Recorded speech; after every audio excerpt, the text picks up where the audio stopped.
So we're going to talk through the acoustic guitar parts for You Are Not Truly Happy. And this is a new song for us, so that's pretty exciting to be able to play this for the first time. So these parts are not hard. They're all chords that you already know, and you're just basically strumming or not strumming the whole way through. There's not a lot of difficult guitar work. The harder part is actually knowing, there's a lot of like full band cuts and a lot of counts that change at the end of verses and the end of choruses and stuff. So if you've been listening to the recording, you've probably already taken notes on your guitar or your chord chart or your guitar notes chart for where those breaks are happening or what the counts are at the end of every verse, and so you probably already know this stuff. But that's really the harder part of the song, is keeping straight, you know, when you hold the B for 4 beats, or when you hold it for 8 beats or something like that.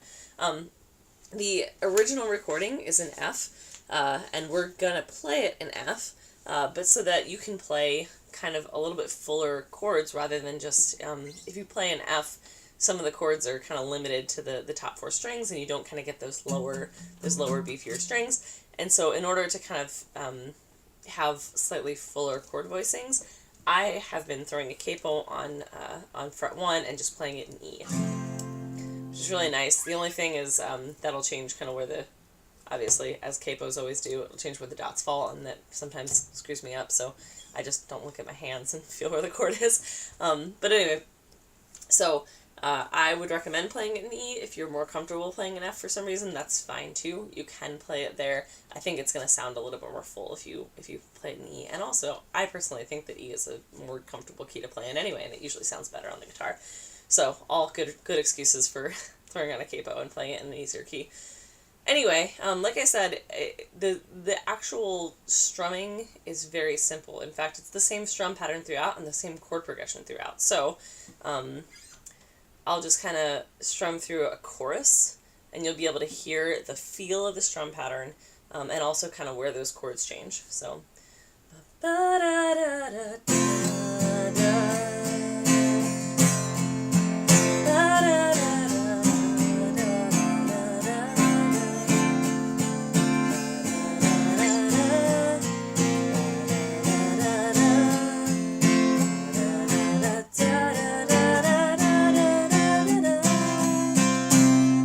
like that.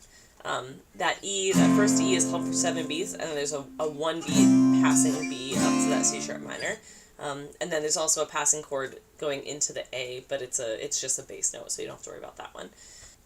So you're gonna play that full sound again. It's never like a strong aggressive strumming for the intro and the choruses, and then you're going to bring it just slightly down for the verses. I wrote on your guitar note sheet lightly palm muted, and you can do that, but I actually think it'll probably sound better instead of palm muting, just to pull yourself back a little bit. So if this is your feel for the intro,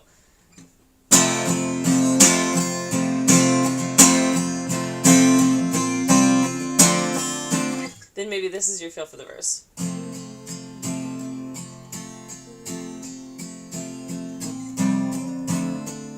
So you're just kind of constraining your right hand a little bit, so you're not really hitting the lower and the highest notes, so you're limiting your range just a little bit, and you're also just not quite attacking as aggressively. So I think that will sound actually probably a little bit better than palm muting, but you can feel that out in full band. I wrote palm muting and then kind of changed my mind on it, but the idea is that, you know, you have one energy level for the intro and the choruses, and then you bring it down slightly for the verses, however it is that you decide to do that. And then that's pretty much it. It's the same chord progression pretty much the whole way through, and you're strumming that same pattern pretty much the whole way through with the 2 different energy levels. The only time that really changes is the instrumental. So in the instrumental, the chords are not hard, and the changes, you're not changing chords very fast. But you are going to want to play in the same rhythm as the rest of the band that hits instead of changing notes there, like some of the other instruments are going to be changing and kind of doing that melody line. You're just going to be holding the chord down. So you'll be playing this.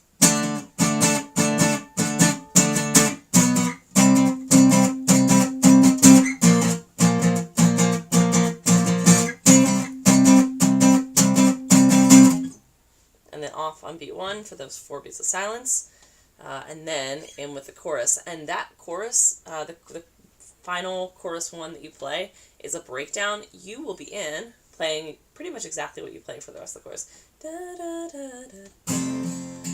But this will be a little more like a verse feel. Da, da, da, da, da, da. And most of the rest of the band is going to be out at that point because obviously it's a breakdown. So play boldly, and don't be thrown by the fact that no one else is in or very few other people are in, because you are supposed to be there kind of holding it together. So like I said, there's a lot of full band breaks throughout the song. There's one at the end of the intro where you cut before beat 1. There's an interesting one at the end of verse 2 where you have those accented notes, and then you cut on beat 2 and have 2 beats of the rest of beat 2 and 3 and 4 before you go into the chorus. At the end of verse 3, the count is different. It's only 4 beats on that final chord as opposed to 8 beats the time before, because you don't have those accented notes.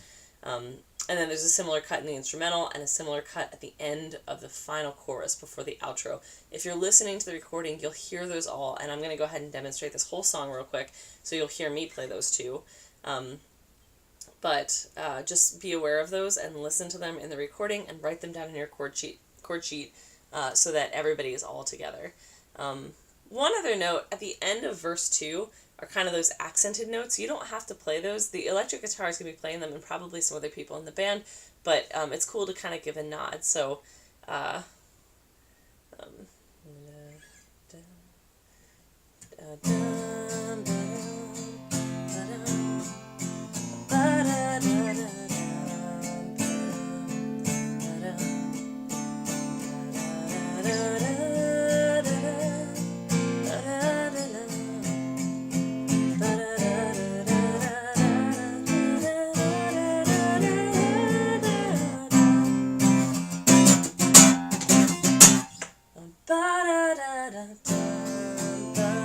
just kind of like that. You don't have to play it if you don't want to, because there will be other people kind of carrying that accent, but it's kind of cool if you can. It's nice to be able to kind of support that. So we'll run through this super quick. You'll be able to hear all the parts in context.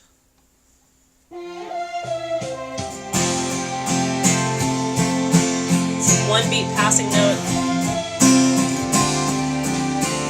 And I play it wrong sometimes, but that's what it should be.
The chorus feel.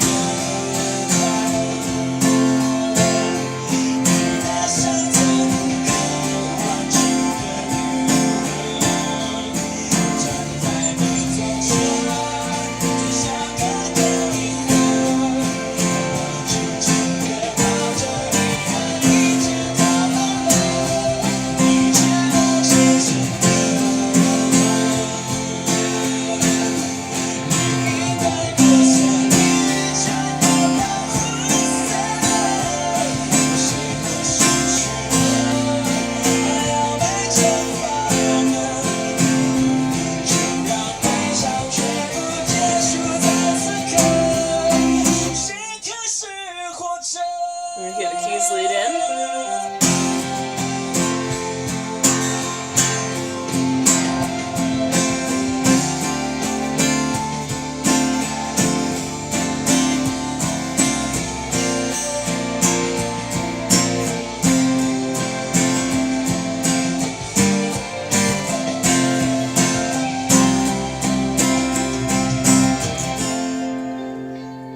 It's going to end on that E. And that is everything. So let me know if you have any questions.